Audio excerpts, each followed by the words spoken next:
Nous voilà avec le modèle de David Berlot, 1929-1996. Donc, David Berlot, c'est un théoricien de la communication d'origine latino-américaine.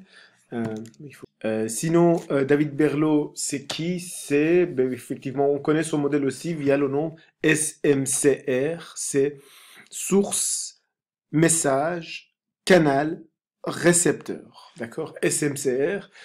C'est le modèle de, tout simplement, c'est le nom par lequel ce modèle est connu, d'accord? Mais vous voyez, ces quatre éléments sont présents aussi dans d'autres modèles.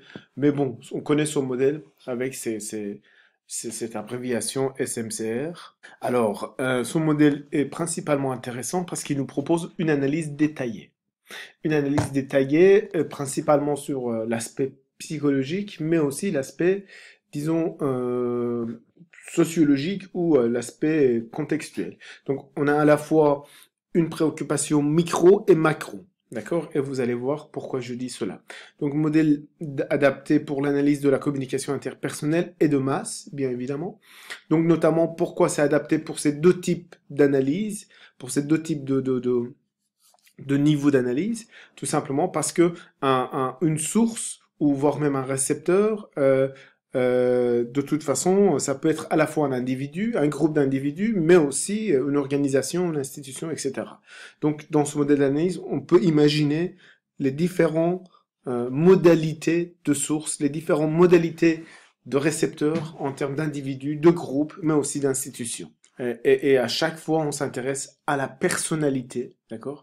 À la personnalité. Et là, on est dans une dimension typiquement psychologique, aux connaissances, aux compétences des individus, aux connaissances, aux compétences des individus. Et là encore, on est dans une analyse micro, d'accord? On s'intéresse aux individus, qu'est-ce qu'ils savent, qu'est-ce qu'ils pensent et qu'est-ce qu'ils savent mobiliser en quelque sorte. Et finalement, au contexte de l'environnement. Et là, on a une analyse plutôt macro, on a une analyse qui contextualise, qui s'intéresse à l'environnement. Alors, l'importance, Berlot mettait un accent particulier sur l'importance du codage et du decodage, principalement du codage, en ce sens que ce qui est principalement déterminant dans une communication, c'est le codage. Donc, ça vous a pas échappé, chaque modèle met un accent particulier sur une des spécificités de la communication. Ça ne veut pas dire que les autres ne sont pas intéressés au codage ou décodage. Ça ne veut pas dire que les autres n'ont pas dit que voilà, le codage et le décodage ne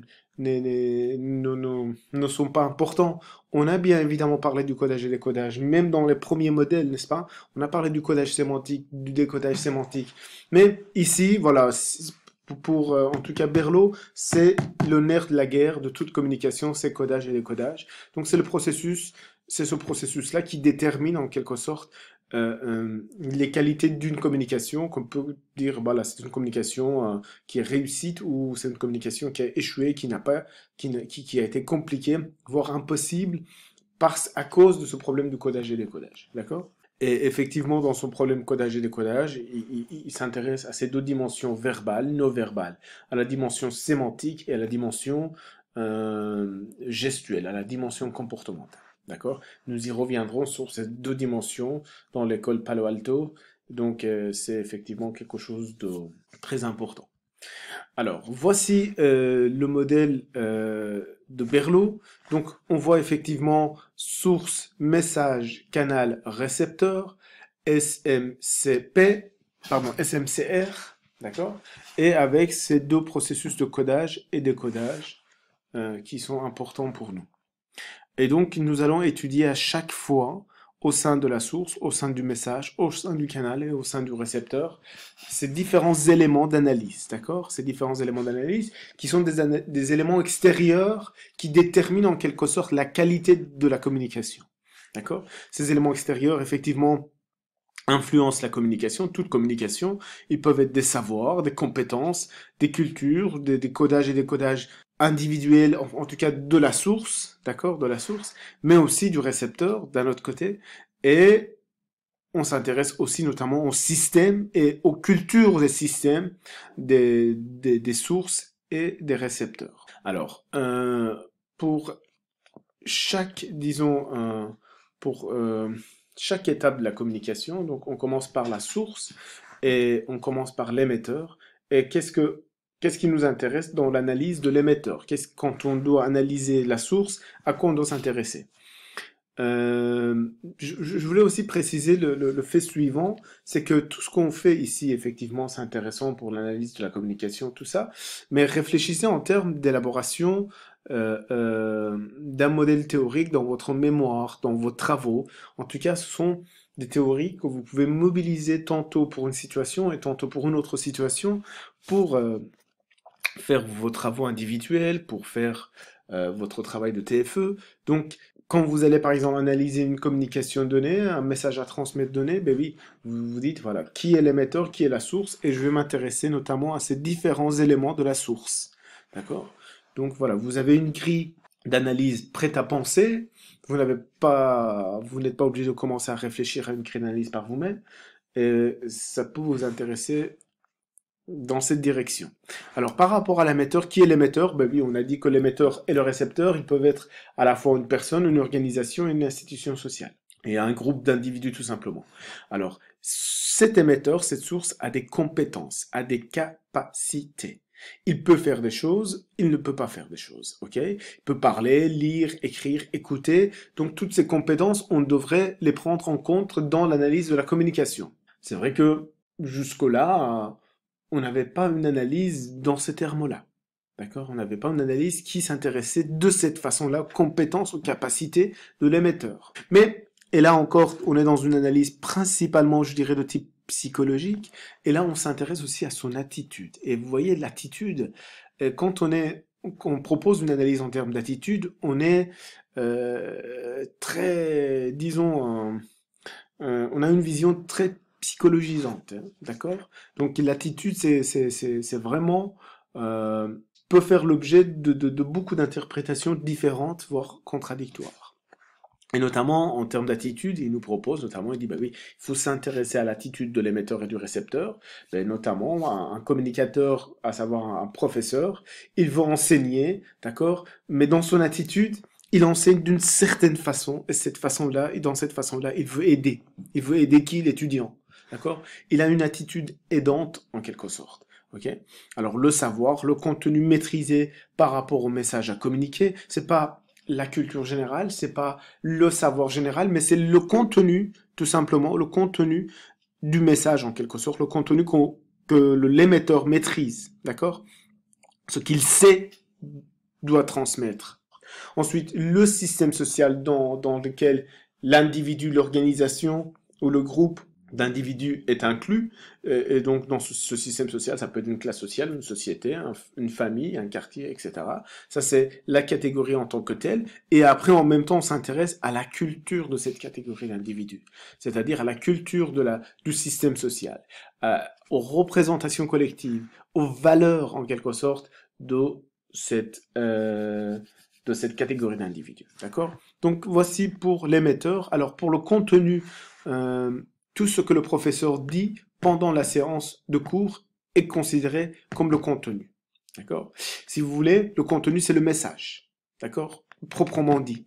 Alors, ce message, il est composé des éléments, c'est-à-dire des mots, des expressions, des sons, des idées, la matière que le professeur enseigne. Donc, vous voyez, ce sont vraiment des éléments constitutifs, au sens très descriptif du terme. Ok? Ensuite, là, ces messages sont traités d'une certaine manière, c'est-à-dire ces messages sont emballés, délivrés d'une certaine façon. Et par conséquent, on pourrait dire, par exemple, le cours a été exposé de façon interactive, n'est-ce pas? Et donc, vous voyez, ici, il y a un lien notamment entre le traitement et l'attitude du professeur. Et donc, vous voyez, ces différentes colonnes qu'on vous présente ne sont pas forcément séparées de façon, disons, très cartésienne. Bien évidemment, il y a des frontières qu'on essaye de mettre en place dans le travail d'analyse, mais on sait très bien effectivement que tous ces éléments sont liés les uns aux autres. Alors la structure c'est toujours une question d'étape, c'est-à-dire ici en l'occurrence tout message est structuré en termes d'étapes. La première étape du discours, la deuxième étape du discours, la troisième étape du discours, et finalement les codes, c'est-à-dire les signes, le langage, les signes qui sont composés du langage, des gestes, du langage corporel, les vestimentaires, musique, etc. Et tout ce qui est considéré comme code, en tout cas, et qu'on peut attribuer au contenu.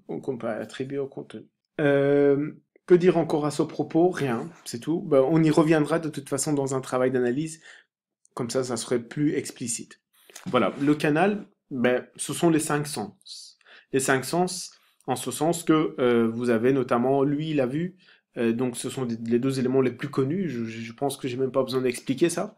Donc le toucher, alors le toucher, ben oui, on mobilise aussi le toucher pour communiquer, notamment quand on prend quelqu'un dans ses bras, quand on caresse quelqu'un, et ce sont des éléments qui impactent la communication et qui nous permettent de mieux faire passer un message, de mieux influencer quelqu'un d'autre. L'odorat, le marketing public notamment mobilise de plus en plus l'odorat, donc à travers ce qu'on appelle notamment le marketing olfactif, c'est-à-dire le marketing par les odeurs. On essaye d'influencer le comportement des consommateurs. Comment dire, par exemple, dans un certain nombre de magasins, quand vous allez en face d'un produit donné, effectivement, je ne sais pas si vous vous en apercevez ou pas, mais vous avez un certain nombre d'odeurs qui sont diffusées via des tuyaux qui sont peut-être invisibles, mais en tout cas, il y a un certain nombre d'odeurs qui sont diffusées autour de ce produit-là, qui vont vous permettre d'imaginer, en tout cas, influencer l'image que vous avez de ce produit-là. D'accord? Et par conséquent, on parle du marketing olfactif. Et donc, c'est aussi un élément à prendre en considération dans la communication. Le goût aussi, le goût des aliments, salé, sucré, la douceur culinaire, tous ces éléments, en tout cas, les cinq éléments de cinq sens, on peut les mobiliser pour communiquer. Dans certains cas, forcément, on n'a pas la possibilité, on n'a pas la capacité de mobiliser les trois autres éléments du canal, d'accord? Quand vous êtes, par exemple, dans une communication téléphonique, disons, votre seul canal, c'est lui. C'est lui, puisque vous n'avez pas la vue, vous n'avez pas le toucher, vous n'avez pas l'odorat et vous n'avez pas le goût. Ok? Vous pouvez éventuellement faire appel notamment aux sensations culinaires pour communiquer via ce canal aussi, mais en tout cas, vous n'avez pas la possibilité de transmettre directement par le canal du goût, donc des aliments. Donc, qu'est-ce qu'il faut se dire? C'est que tout simplement, dans un canal donné, on pourrait tantôt avoir un certain nombre d'éléments pour communiquer et tantôt d'autres éléments pour communiquer. Le récepteur. Le récepteur, c'est exactement les mêmes éléments que pour l'émetteur. C'est exactement les mêmes éléments. Ici, notamment, le récepteur peut être une personne, un groupe d'individus, mais aussi une institution. Les compétences du récepteur sont à prendre en considération. Son attitude, d'accord? On a parlé de l'attitude du professeur qui veut aider, mais l'attitude de l'étudiant qui veut apprendre aussi, c'est important. Donc, un professeur qui est dans une attitude aidante et qui cherche à aider les étudiants, mais des étudiants qui ne sont pas dans une attitude d'apprenant, dans une attitude qui montre qu'effectivement ils sont réceptifs, ils veulent apprendre, forcément la communication passe mal et il y aura des problèmes en la matière. Et donc le savoir, c'est-à-dire le contenu compris par rapport au message communiqué. Rappelez-vous, à propos du savoir, et quand on parlait de l'émetteur, on disait quoi? On disait que le savoir, c'est vraiment ce que l'émetteur, ce que la source maîtrise. D'accord? Ici, on est en train de dire ce que le récepteur a compris du message qui a été transmis. Ok? Et par rapport au système social, par rapport à la culture, c'est exactement les mêmes éléments. Donc le récepteur est dans une catégorie d'individus et dans un système social. Et ce système social a une certaine culture, a des valeurs. Dans l'évaluation du modèle de SMCR, donc qu'est-ce qu'on pourrait dire? Premièrement, c'est que c'est un modèle linéaire, c'est-à-dire qu'il n'y a pas cette boucle de rétroaction. C'est-à-dire, vous avez face à vous un récepteur dont les capacités réflexives de rétroaction ne sont pas mises en avant. Ça ne veut pas dire que Berlot n'était pas conscient de ses capacités. Attention, hein, d'accord? Ça veut dire que dans ce modèle, tout simplement, il ne s'est pas intéressé à cela. D'accord? Tout simplement. Et au même titre qu'il ne s'est pas intéressé à la question du bruit, à la problématique du bruit du canal.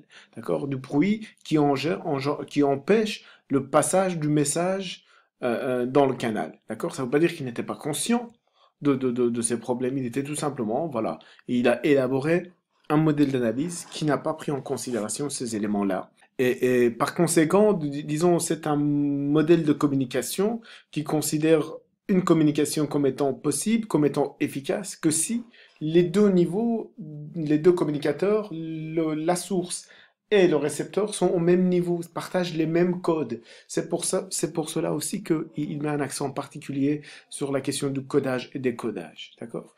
Donc, si ces deux communicateurs partagent les mêmes codes de communication. Par conséquent, on peut parler d'une communication possible, d'une communication, d'accord?